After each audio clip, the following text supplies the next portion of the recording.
to get your thingy, so your operation done? Okay, personally, if it was up to me, I wouldn't take any pills and I wouldn't get brain surgery again because I don't like being broken and having to be fixed. I don't like having to need so much maintenance. Like I wish my car would just run the way other people's car just runs, but this is life. With the next surgery I'm going to get, it's not going to be DBS, it's going to be a pallidotomy, which is a form of surgery that they did for Parkinson's before they introduced DBS, and is when they don't slice the head open like they did for Parkinson's, no, for DBS. Oh my god, I'm coming on a bit and I haven't taken a pill. See, that's really interesting. That's weird, that is. That happened to me yesterday. That's really? really interesting. And you haven't taken nothing so far since 7 o'clock? No, I've taken since 7 o'clock, but since, I went off just now when you came in the door. You would normally do a pill, wouldn't you, to I'll get... take a pill because I panic, and I just think, oh my god, I've got no petrol left in my car. But I don't think I can do somersaults and cartwheels right now, but I just think I've become a bit more loose. That's so interesting. I think they say that meditation helps, like as a non-medical solution, as a non-medical treatment, and I think there is truth in that. Like, people laugh at it and they go woo-woo and it's flouncy and it's like, it's up in the fairies. But I think meditation helps in the sense that you focus on your breathing and then you activate your parasympathetic nervous system or one of the nervous system, like the one that you don't function on, like, cause it is, my memory's really bad. I listen to lots of talks and podcasts, but I don't remember the retained information, which is probably why I should take notes like lecture style in university. But that's a tangent. Anyway, meditation clears your focus and it tunes you in with your body. But how do you meditate though? No, I don't meditate. You don't? I don't meditate consistently. Yeah. Or like with any habitual routine or anything. I meditate on and off, and that's my biggest weakness, is my lack of consistency. But how do you do it though? I put guided meditations on from YouTube and I listen to them in headphones. Anyway, I'm not on but I feel a bit more looser. Yeah. Okay. Anyway, so the pallidotomy is they drill, because literally DBS is they literally slice your head open and then they stitch it back together again on both sides for me, because they did a bilateral, which means both sides. But pallidotomy is they drill a keyhole surgery, like a little hole in, and they go into the brain, and the part of your brain that is damaged, they burn a lesion or a hole in there, which is to mimic the effect of the stimulator. Because, so for instance, this is quite complicated now, I think. When I had my stimulator removed from my chest and the electrodes removed from my brain, there was a temporary lesion effect, which is what my Parkinson's nurse called it. And she said that my Parkinson's would be good for the first week after this equipment was removed from me. And she said that's because my brain thinks the equipment's still inside it, so it's a temporary lesion effect, like it's fake. So what they're going to do is burn that damaged part of the brain, and it's not done that often anymore. DBS is the preferred method of surgery for Parkinson's, but pallidotomy, there's a doctor, I don't know what the difference is, in Oxford called Tipu Aziz, who's meant to be like a creme de la creme of surgeons, neurosurgeons, and I don't know why I didn't go to him in the first place. I don't know why I didn't put my hands in his head first time around, but he's agreed to do it, and he says that it will reduce my dyskinesia, which is the temporary involuntary movement I get when I take too much medication, and he said that also it might reduce the stiffness. So what happens is, after 5-6 years of taking Parkinson's medication, levodopa, I don't realise how much I know, like, until I start know talking. a lot, don't you? Yeah, but you have to, because you don't like know who's going to know your dad. You can't rely on anyone else. Anyway, I don't actually know that much compared to other people. I know. Anyway, but after 5-6 years of taking levodopa, your body starts to involuntary jerk. So sometimes when you take too much, like, that involuntary movement, see, that's quite good, that is. And I haven't taken medication.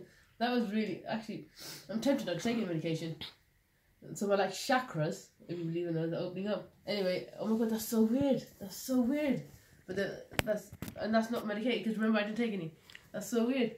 Anyway, why is that though? Your arm was so stiff before, you couldn't even move it and put your hair behind your ear. Yeah. And now you just done it. But I haven't medicated.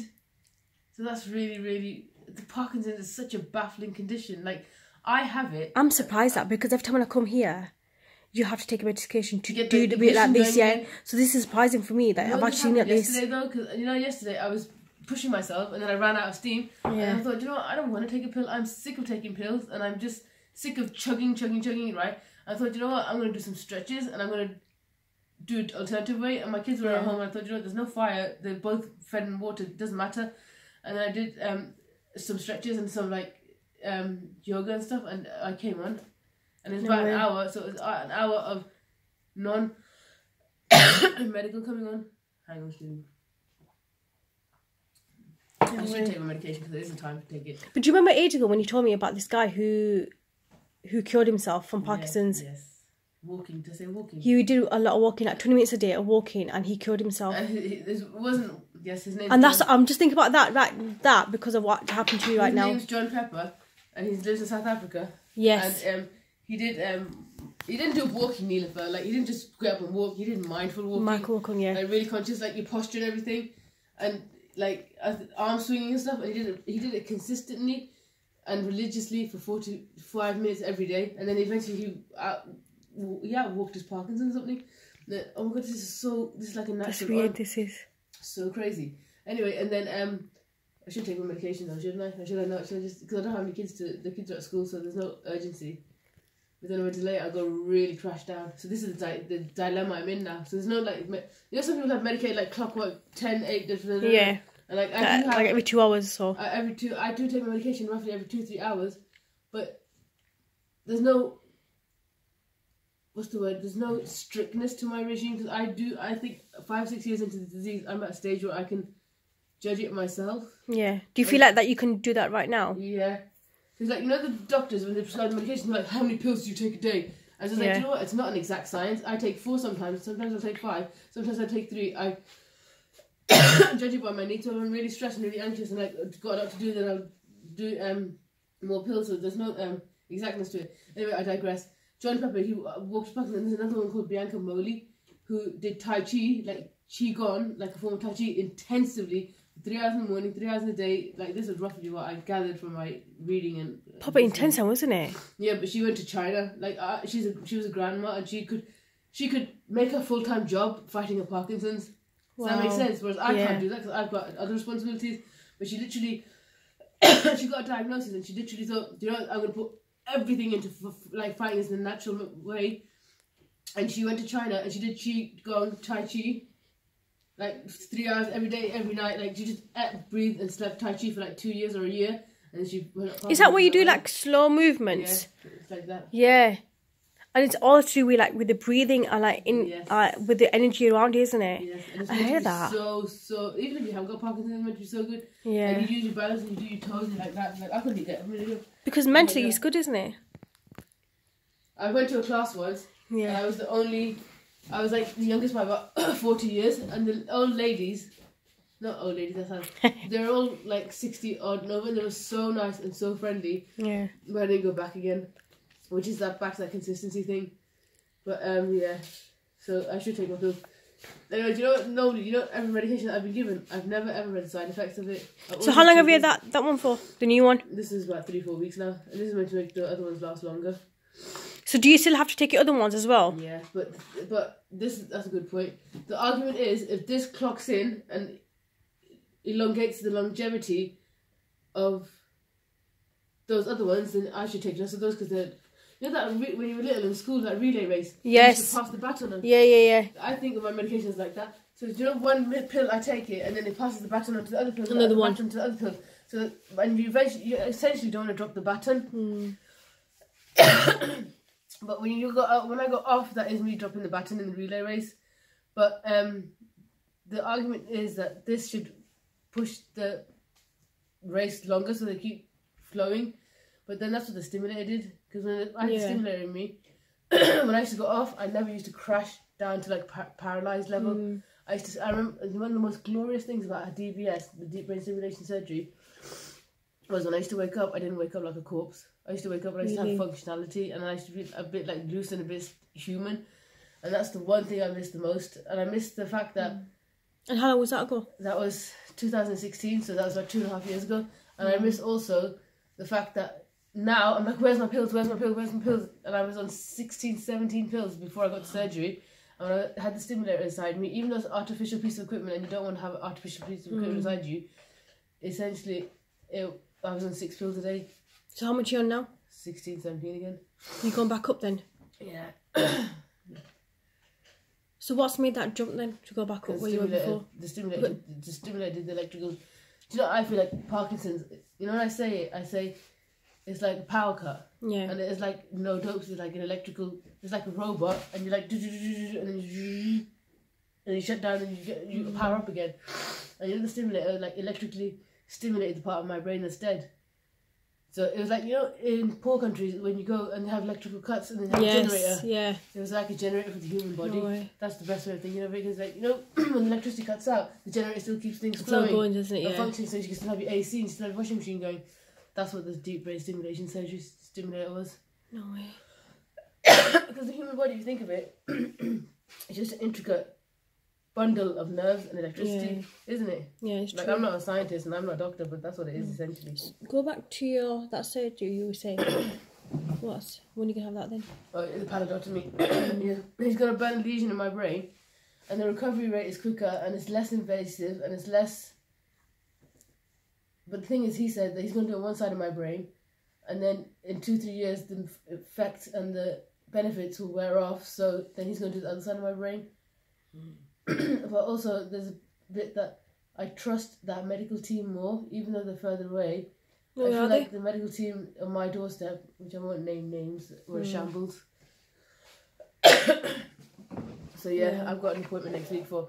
Oh my god, the appointment's really interesting actually. On Monday they want me to not take any medication after 9:30 in the night. So in the morning when I rock up on Tuesday, I'm going to be unmedicated, and I have to take medication in the night to keep me kind of loose, so I can turn over bed and kind of like not feel so...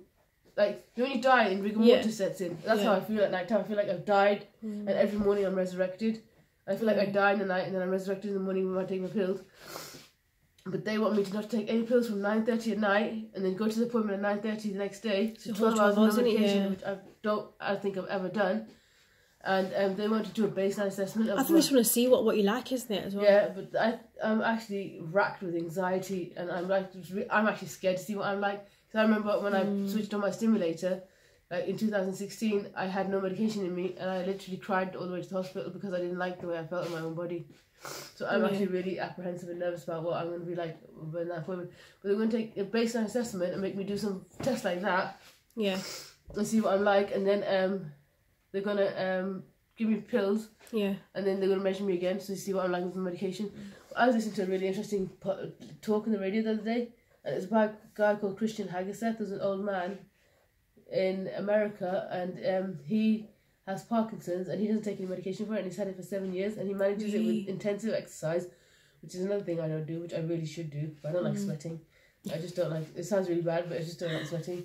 Anyway, and then Christian thingy, and he manages it by yoga, and and yoga's supposed to be really good for you. Yoga's meant to be good for you, full stop. What's really interesting about Christian Hagaset is he talks about mindset and about how in your mind you can achieve more than you think you can if you've got a strong mindset. He says that if you think, oh my god, I've got Parkinson's and it's chronic and it's degenerative and I'm going to get worse, you know what, you will get worse. Yeah, it's all mental, isn't it, when you think about it. He really, really emphasises, and I really like what he says, he really emphasises the connection between mind and body, like massively, and I really like what he says about that. And he gave an example of a study, because he does lots more reading than I do, and he's given an example of a study of a man. There was like 2 groups of people, and they didn't know whether they got the surgical intervention to help Parkinson's or not. Yeah. And this man was in the group that placebo, that didn't get anything, and the man got better after the study. And he's like, oh my god, my Parkinson's is so much better. And they were like, excuse me, wait a minute, you didn't actually get anything done. Then he said, no, I'm sure I was the one in the surgery group. And they're like, no, actually, you've just made your Parkinson's better by yourself. Wow. So I just believe that, you know what?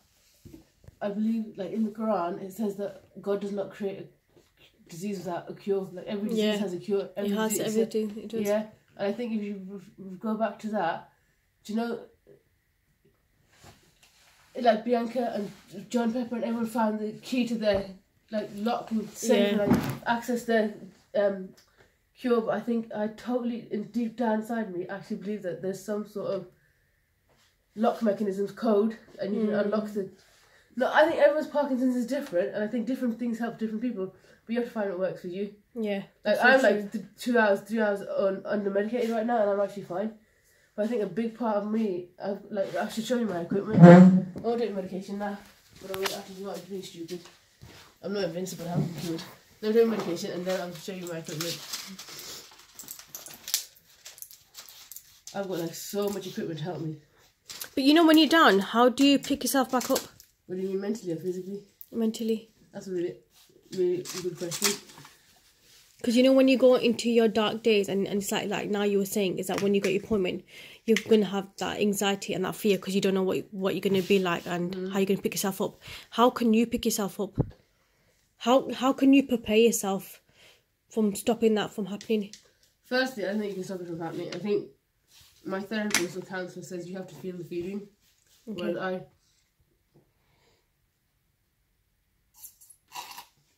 I have a habit of repressing feelings.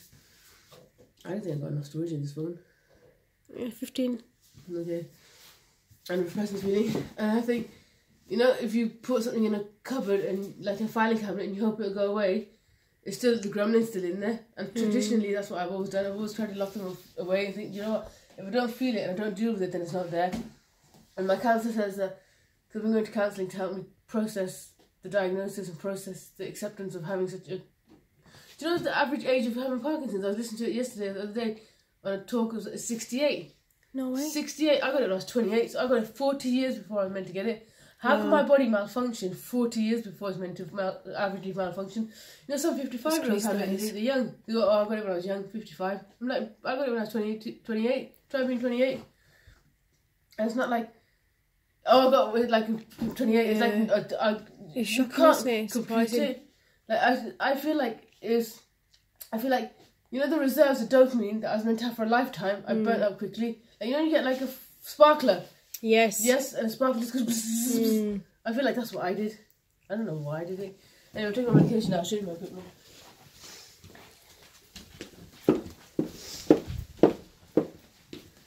I've got a host of equipment that's really good. This is a back stretcher, and I feel like the spinal cord there gets really knotty. So I do that and this. Wait. Oh. You just move side to side, yeah? Yeah. Just lie there. This foam roller is really good. Oh, I heard pops. You didn't hear the pops, did you?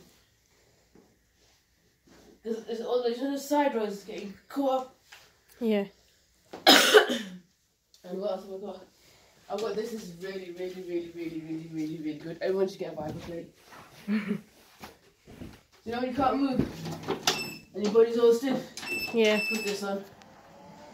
And you literally plonk yourself there and it shakes you back to life. I literally just sit there and shake until I come back to life. So you see my leg, the shoulders moving. And then I feel better, I'll stand up on it. But you don't want to see my stand up on it. And then this is really good as well. Like, I am lucky, but then if you know my brain surgery worked, I wouldn't have all this because I wouldn't need it. You wouldn't need it, wouldn't you?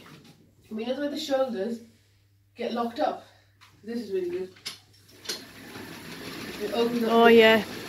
You know the right part of your brain controls the left side and left side controls, this crosses it. For me. I don't do it with any consistency, so I do like 5 minutes, like once a week, 10 minutes this week. And this is really good as well. This is my like Parkinson playroom. I keep all my equipment away. Deflate it. Can you guess what this is? Was that going around your neck? Yeah. Where's my pumpy pump? Yeah, my pump's lost. I probably know that. You know your neck, you know the one when I stiff and my neck went down? Yeah. And it kind of like just collapses. This stretches it. So I do this. I've lost my pump here because I'm so organised.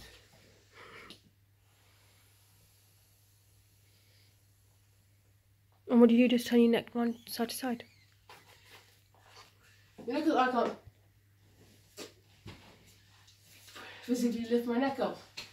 So it just collapses and it looks down. Wait, where is this thing?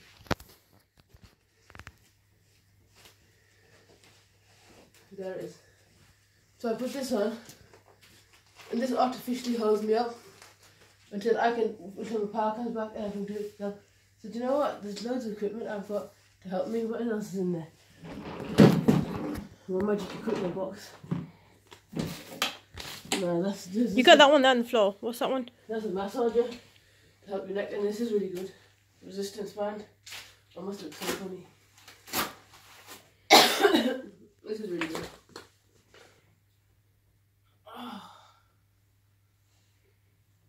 So my problem is, I don't do any of this with any consistency. So if you would have to do that every single day, would you definitely see a massive difference then? That's a really bad question. No joking, that's a really good question. Yeah, I would. Probably. I'd be cured.